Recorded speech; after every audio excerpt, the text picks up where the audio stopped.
गया है। समसामयिक परिस्थितियों के आधार पर उन्होंने गीत की रचना की जो है, जिस प्रकार से देश के अंदर देश को टुकड़ा टुकड़ा करने वाले लोग और बांग्लादेश में भी वर्तमान समय में हम लोगों ने देखा कि हिंदुओं की क्या स्थिति हुई है, उन परिस्थितियों में जिस प्रकार से ये कार्य किए गए और उसी को देखते हुए ये गीत गाया गया है। और मैं शुभकामनाएं बधाई देना चाहता हूँ कि आपने समसामयिक स्थिति को देखते हुए गीत का गायन किया। गीत को आपने लिखा है जो निश्चित तौर पर ये समाज के जन जागरण के अभियान में बहुत ही कारगर होगा।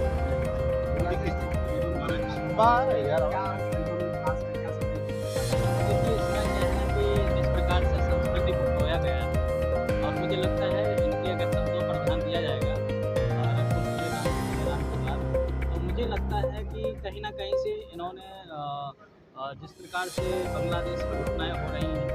और कहीं न कहीं से हमारे जो जाति को लेकर के बातें हो रही हैं, कट्टरता बोई जा रही है, सारी चीज़ों को लेकर के जो भजन के माध्यम से दी गई है। और अगर इसको महीन ढंग से सुनेंगे तो कोई मुद्दा को छोड़ा नहीं इन्होंने और ऐसे भजन में सारी चीज़ों को खोया गया है और कहीं न कहीं से उसको जो है परंपरागत जोड़ा गया है, जो हमारी एक परंपरा रही है, भगवान राम की परंपरा रही है। उन परंपराओं के आधार पर एक ये कहा गया कि जिस प्रकार से आज हमारे देश में टुकड़े टुकड़े गेंद हावी हो रहे हैं,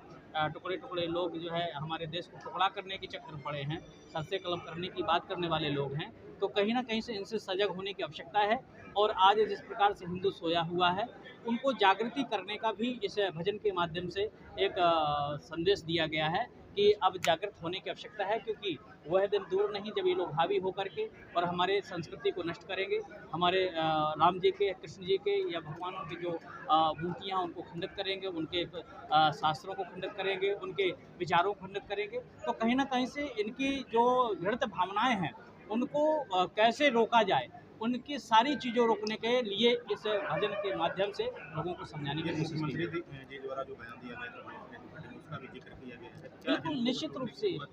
जी ये कि भजन भी उसी चीज़ का एक उदाहरण दे रहा है। और मुख्यमंत्री जी ने स्पष्ट शब्दों में कहा कि जब जब देखिए यहाँ पर कलियुग संगो शक्ति, कलयुग में संग ही शक्तिमान कहा जाता है। तो आज अगर हम बट कर के रहेंगे, हमारे यहाँ एक बहुत पुराना एक वो होता है कि